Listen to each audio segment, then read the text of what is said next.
Hello, everyone, and a very warm welcome to This Intelligence Squared today with me, Carl Miller. I'm delighted to introduce our guest, Tim Jackson.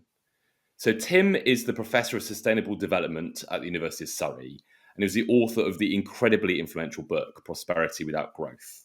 And is also the author now of a new book, The Care Economy. So, Tim, very warm welcome. It's great to be here, Carl. Thanks for the invitation. So, why write The Care Economy? Well, I think for various reasons. One is it actually goes back to prosperity without growth and a sort of something that was half articulated in prosperity without growth, but never fully fleshed out, which is the kind of economy that we might want in a world without growth to deliver prosperity without growth. And I did, I mean, at the time I talked about the sectors of care, craft, and creativity as sort of set of sectors which are kind of left behind in the conventional capitalist economy and almost second-class citizens. And I wanted to sort of flesh out both the arguments for that economy, but also some of the reasons why it doesn't happen in quite the way that we might think it ought to happen, given that care is so self-evidently the foundation for any kind of economy, for any kind of life. And I wanted to start from that point, that care is a foundational principle for organic life, but isn't a foundational principle for economic life. And I was teasing out some of the reasons for that, but also making that case that actually this economy matters.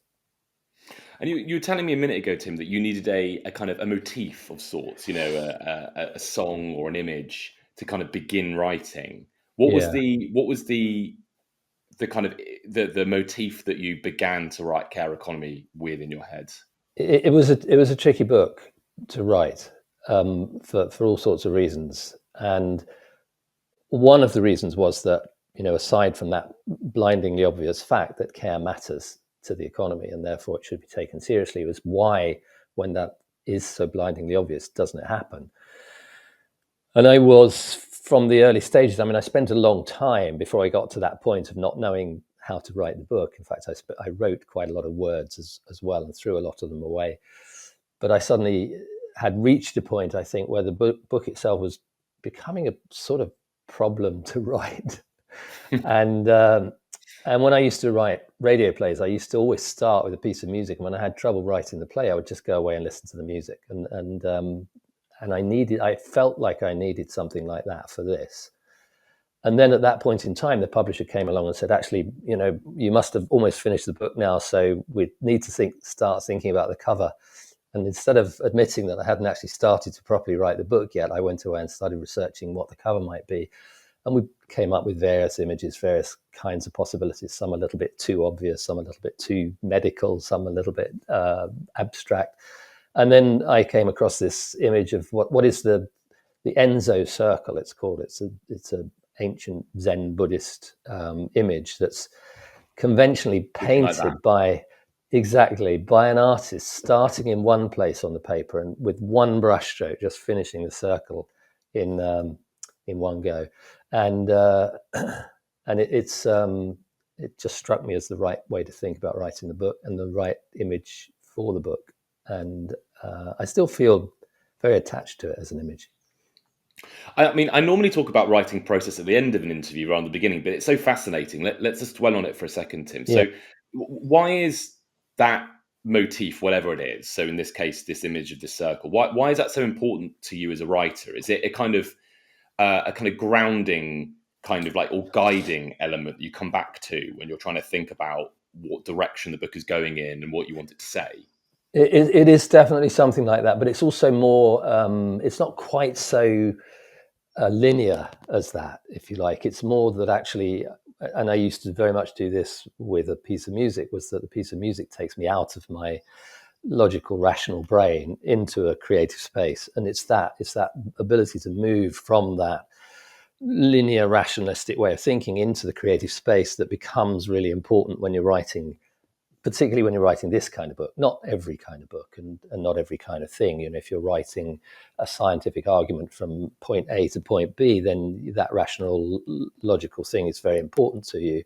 And of course, there is scientific argument within the book, but there's also a sort of sense of a narrative that I was trying to capture about the subject matter that called on that more creative side of the brain, and something like that as a piece of music or as an image, that's a kind of constant way of reframing your brain's desire, and particularly your left brain's desire, to take over the project by allowing the creativity of the subject matter to come through. And so it's more process based really than kind of deeply symbolic. And why was it such a difficult book to write? Because as you said, the kind of thesis is super clear. You know, kind of care is tremendously undervalued by the economy.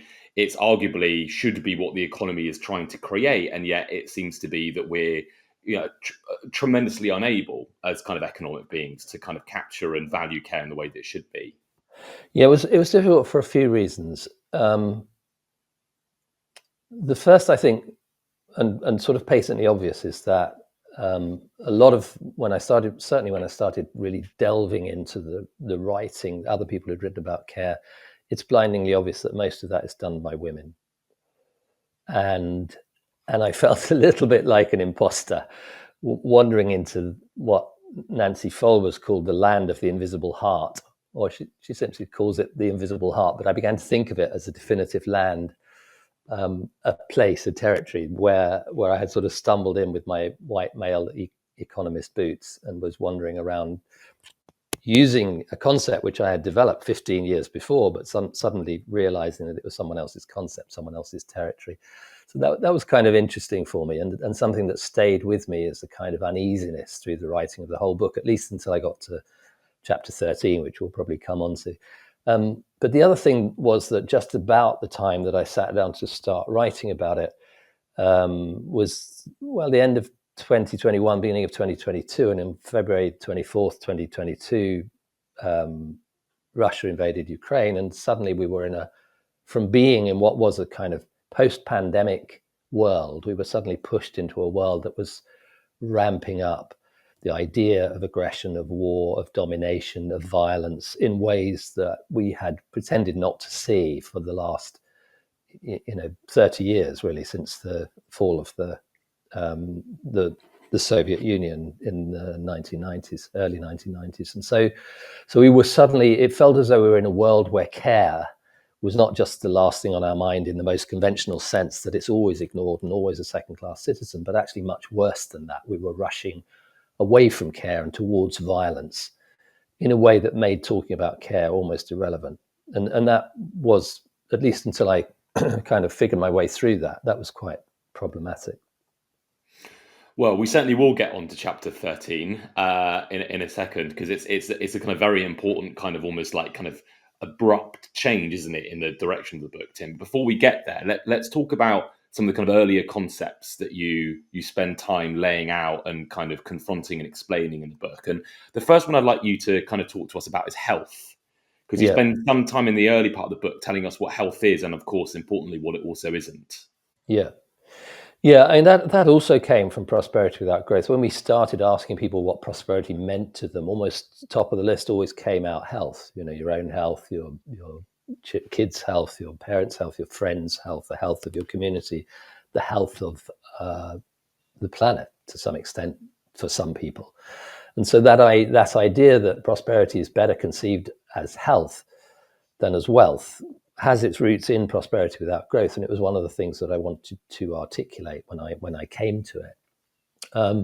And I, it's a really tricky thing, because it's not a simple concept in a way, but there is something very simple about it, which is just this: that health, in most of our understanding or medical understanding of it, for quite a long time, health is primarily about the idea of balance. It's about being in the right place, about things having not too much and not too little, no deficiency, no excess, the right amount. And of course, that is very opposite, very different from the concept of wealth, which is about accumulation. And it therefore was a way of sort of juxtaposing for me that care is the antithesis of growth, or at least it's an antidote perhaps to growth, because growth continually sees more and more. It's always about accumulation. It never sees a point of balance. And even if it saw that point of balance, it wouldn't know how to stop when it got there, because it was so intent on just growing and accumulating. And care actually becomes, at that point, a way of regulating this almost insane obsession with having more and more, and saying actually health is a very, very different thing. It is not achieved by just growing and growing and growing. It's achieved by growing at certain points and up to a certain point, but it's then achieved actually by paying a really accurate, constant attention to balance. And that goes missing in the economy. But health also is not simply the absence of pain, is it? It's something that's Yeah, kind of in a way harder to achieve than that. yeah, or even the pursuit of pleasure. And Right. that's kind of, one of the most fascinating things that when you think about, pain is pain. There's a lovely quote that pain is an opinion. And it's an opinion, obviously, that you should be listening to, but it's an opinion of your body about its own state. It's a message from the body to the brain, basically, about the state of your body, and and it's a really, really, valuable one because it keeps us away from danger. It alerts us to harms, and the difficulty is that the pain and our aversion to pain is a deeply monetizable commodity, and so you end up with things that look like health, but they're actually pushing you continually into solutions, what appear to be solutions to the problem of pain, which are driving a cycle of ever continuing pain and actually deepening pain in the body through a very precise homeostatic mechanism. And that this is therefore, an illusion when it comes to thinking about health, that health is the absence of pain. To some extent, pain is a mechanism, a part of the dynamic of health, bringing us back into balance.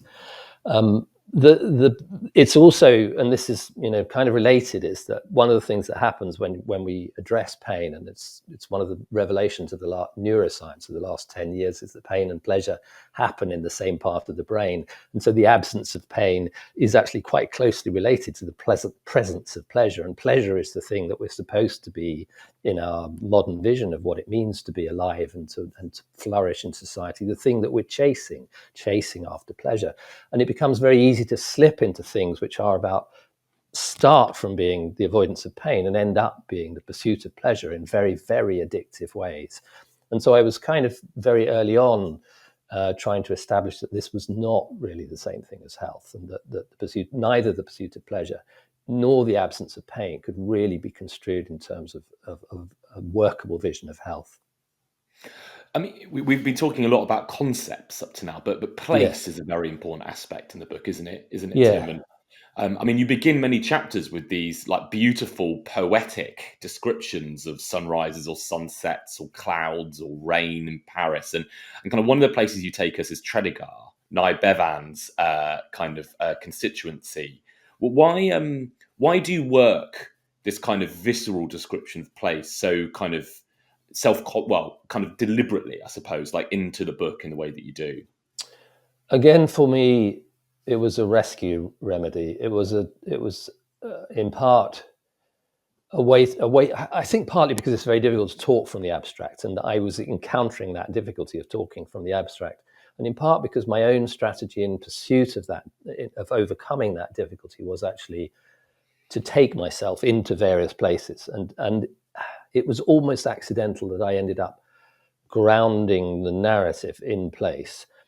But it was also part of my writing process because place became important during the writing of the book. And when I first started writing about place within the drafting of the book, I was unsure whether I would keep it. I didn't know if I would keep that writing at all. At various points, I thought I'd just chuck it away, like quite a lot of the other work that I'd done, I just chucked away. But it actually became both a way of allowing myself to write, but also grounding the concept in place. And as you say, Tredegar, very much a part of the narrative of the book, but also a quality of place that allowed me somehow to reflect on those abstract concepts and that abstract history in a very precise way. And in Tredegar, you introduce health economics, or this kind of constant collective pursuit that we've been having for a healthy population. Tell us a bit about that and how that, as a kind of moving target, has changed so importantly, kind of since the founding of the NHS up to where we are now. Yeah, it is fascinating. It's a fascinating kind of history, and it's fascinating this kind of miner's son who himself went down the mine, Nye Bevan, at the age of 14, at a time when child labour was absolutely de rigueur, that you just needed all these kids to be stuffed out of school and into the mines as fast as possible so we could dig the black stuff up and use it to fire our furnaces and build tanks at that point, actually, mostly, and other sort of aspects, institutional structures of capitalism. And and so this kid Nye Bevan has grown up in a town where people are basically chattels of a rampant capitalism and the cheap labor that's needed to make it work at that point in time. And and out of this kind of almost what could be a horror of early industrialization comes this idea that, and to some extent it might be a cynical idea that you have to protect labor because it's valuable to capitalism, but nonetheless it also protects human beings, this idea that there's a value in keeping people healthy, keeping the workforce healthy. And the Medical Aid Society in Tredegar, which was where essentially Nye Bevan, one of the places where Nye Bevan got the kind of impetus for the National Health Service from, was an early social experiment to try and create something like that welfare, universal health care, free at the point of need for anyone who needed it. And it did go beyond the miners themselves. It also included their families. And in the end, there was a point at which the Tredegar Medical Aid Society was supporting everyone through a point where there was mass unemployment and deepening ill health. And so it became a sort of symbol for Nye Bevan and for the early architects of the National Health Service of a kind of different way of thinking about health and different way of thinking about well-being in society. And it was enormously influential at the time. There was a doctor there in Tredegar also, one of the early people who'd worked in the Medical Aid Society, a guy called A.J. Cronin. And he wrote a book called The Citadel, published in the 1930s. And it too was enormously influential in propagating this idea that something different was possible from the series of kind of privatized quacks and fake healers who had been peddling their wares to those who could afford to buy them, and the poorest in society had no recourse to healthcare whatsoever. And it was a deliberately seen as a kind of way of saying this is not the foundation for a civilized society. A civilized society has to do better than this for the health of its population, and it can only do this through what then became the National Health Service. When you look at the National Health Service with sort of non-rose tinted spectacles, you can see that some of the seeds of what subsequently happened were already existent there. For example, the British Medical Association famously stood out against it to the very last minute. And they only really accepted it when it happened through a concession that Nye Bevan made, that private doctors would be allowed to still earn private incomes as well as their salaries from being a doctor. And so there were various aspects of what we have now begun to see as a sort of two-tier health system that were all actually also baked into that idea of the NHS right from the beginning and turned out to be problematic. And another aspect was that the burden of disease began to change. And this is massively important for the concept of the book, that the burden of disease shifted from infectious disease issues and accidents at work, which of course is what the Tredegar Medical Aid Society had been addressing, towards what is called non-communicable diseases, chronic disease, sometimes called, and perhaps not entirely correctly, lifestyle disease, but diseases that arise from the interaction between us as human beings, as organic beings, and the kind of lifestyle that we have around us, in particular diet, nutrition, exercise, and a variety of environmental toxins that we're exposed to.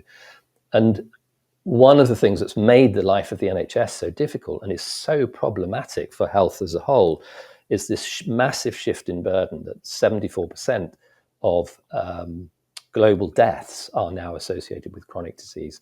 And an even higher proportion of our health budgets are associated with the treatment of chronic disease, and sometimes not very successful treatment of the symptoms of the chronic disease, rather than addressing the underlying causes.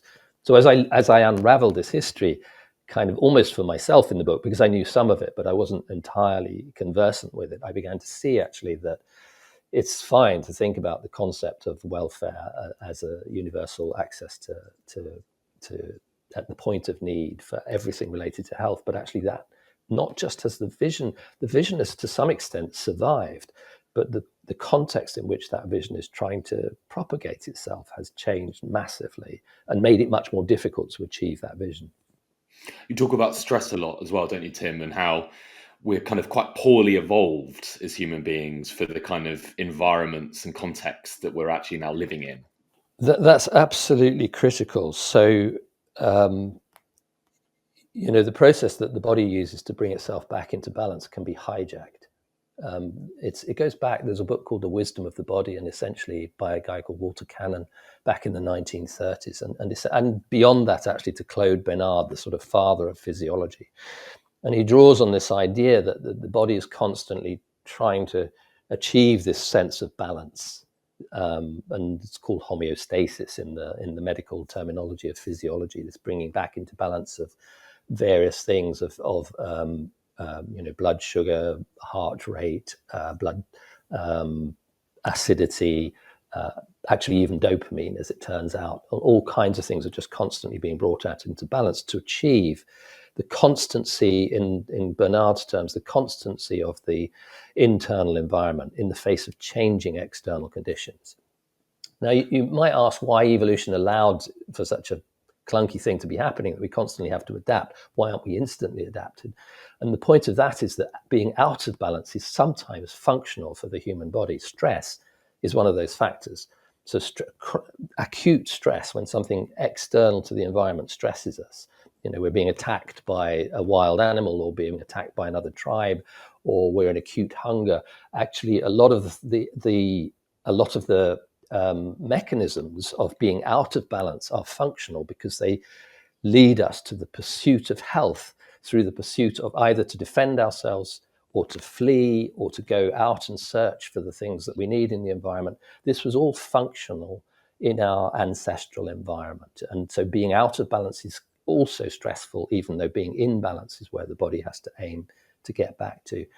Now, why is that different now? Because we evolved in an era when those kinds of stresses were relatively rare, relatively infrequent. Even being attacked was relatively infrequent. But we evolved with a mechanism that allowed us to respond whenever we felt that we might be under attack. And so a constantly competitive environment, for example, constantly encourages us towards being out of balance to create the situation, the mechanism of fight or flight. This constant stress that's used actually to sell stuff, to excite us, to absorb us in social media, to bring us actually constantly out of balance. And of course, it's also monetized. That ability to hijack a specific part of our neuropsychology has been monetized within capitalism in ways that are constantly bringing us out of balance. And that is a situation to which we are not at all evolutionarily adapted. We are evolutionarily adapted to being in acute stress and bringing ourselves and the body bringing us back into balance, but we're not adapted to a situation where we're constantly being pulled out of balance and then having ourselves exposed constantly to a monetized environment, whose aim is to pull us out of balance. We are, in the sense, an evolutionary organism at the mercy of a social system that we have ourselves evolved at a certain point in time. But that social system is now adversely affecting our health. The impact of that, to come back to the previous question, the impact of that is absolutely devastating. It's the rise and rise and rise of chronic health disease that are now killing more people and creating unpayable health bills. Well, this moment when we're discussing balance is probably a good time to also return to this idea of care and its relationship with balance. Because I mean, we've spoken about care up to now, of course, but I think it's worth trying to make it as explicit as possible, Tim. How care kind of functions as a concept throughout the book, because it's an expansive idea in your mind, isn't it? And it's not just something that human beings necessarily do. I mean, there's one point in the book where Tim wonders whether the moon cares for us. So it's also something that kind of it seems to be much more ubiquitous as a possibility throughout the world that we live in. So what is care, in fact? Where is it and where is it not? Yeah. I mean, the moon caring for us actually was one of those moments, a little bit like the Enzo Circle, which rescued me from a kind of puzzle that I just was bothering me. I mean, the problem with the word like care, and it is a problem, is that we use it ubiquitously, as you say, and it's almost universally associated with an unassailable moral good. To say you don't care about something is to denigrate yourself as a human being. It's almost to put yourself outside the human race, and there are very good reasons for that. But there's a point at which, when a word becomes unassailably morally good, that it becomes analytically useless, and that bothered me too. That I was kind of actually reading a lot of stuff and thinking about a lot of stuff, and even writing a lot of stuff where I'm thinking this doesn't make any sense. And that question, which sort of thrust itself upon me, I would say, in a way uninvited, as I was kind of sitting in the middle of the night on a Pembrokeshire beach watching the moon rise over the ocean. Does the moon care? I had at that point, I guess, been thinking about I've been thinking about the idea of balance quite a lot, and actually one of the metaphors for balance in the book is the ocean. It's one of the places where I do root it in place is around the sea, the ocean, the motion. Of course, the tide brings the moon brings the tide back into balance. This constant state of shifting of the waves, the tidal motion, that is the process of balance, and it's there. It works, it operates because of the moon. And so there were two aspects of the moon that kind of struck me when I began to try to answer this question: does the moon care? One is about the constancy of attention, and care is above everything else around the need for attention. It's the need for attention to the point of balance. And the other is that it's about the physical, and not just physical, but physiological and psychological bringing back into balance. In the moon's case, it's very, very physical. The moon brings the level of the water back into balance constantly through the whole day. Constant attention to the point of balance, constant attention to the point of balance. And it began to seem to me as though, and I might have this totally wrong, I have to accept even after having written the book, but what that did in a sense was begin to allow me to think about care as that process of bringing things back into balance, and it allows you also to distinguish between things which call themselves care, like care for our military security that prosecutes itself by continually building up an arms race, which eventually is only going to lead to violence, as not care, because it's going in completely opposite direction of balance. It's not exercising the principle of balance. It has no attention to the point of health, and that makes it not care. And that allowed me, in a way, to sort of think my way through the characteristics of care as an organizing principle. And when you think about it as an organizing principle, it's not just the moon. That might be a kind of primary level of care, and the motion of the planets around the sun, which could be construed in the same way. But also that wisdom of the body, the internal balancing mechanisms, is a sort of secondary level of care that's constantly there. The body is constantly at attention to the level of balance and bringing it back into balance. It's caring for us in that very literal way the whole time. And then what we would normally talk about or think about in terms of a process of care, the care industry or the healthcare sector, or nurses, doctors, teachers, social workers, they are, of course, caring to the extent that they are bringing the body back into balance, bringing us into balance, bringing society into balance. That can be constituted as care. But when it departs from that, and this, in some senses, it is a hard political point I'm making, and obviously one that's subject to scrutiny. But when it departs from that sense of bringing things back into balance, then it's legitimately not care, or at least it's not obviously and legitimately care. And to round off the argument, then, the idea that economic activity being primarily organized around growth is the kind of is the allegation you make, is the fundamental reason why the economic structures that we have created so profoundly lock out the idea of care from our priorities. Systematically. I mean, the problem is, and it's not quite as simple as saying they always systematically do, but the assumption that growth is the prior, the growth always happens and always should be what we're doing, locks that out systematically.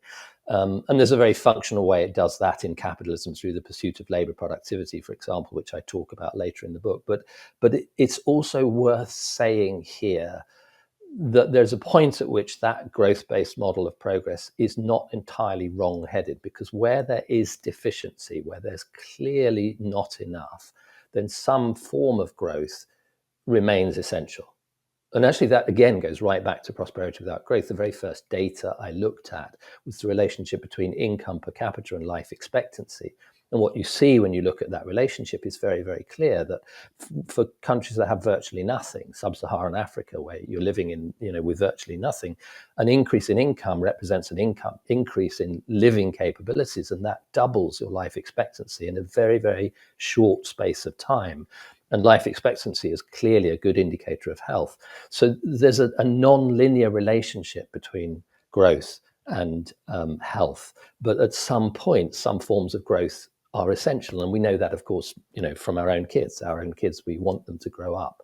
I don't know whether you have kids, but there's a point at which, when you're a young parent, for example, that you're very quickly exposed to the idea of this little red book, which has the weight curves and whether you fall within the medium or the 10 percentile or the 10 percentile below the ideal weight for your baby, because that growth curve is a good measure of health in an infant.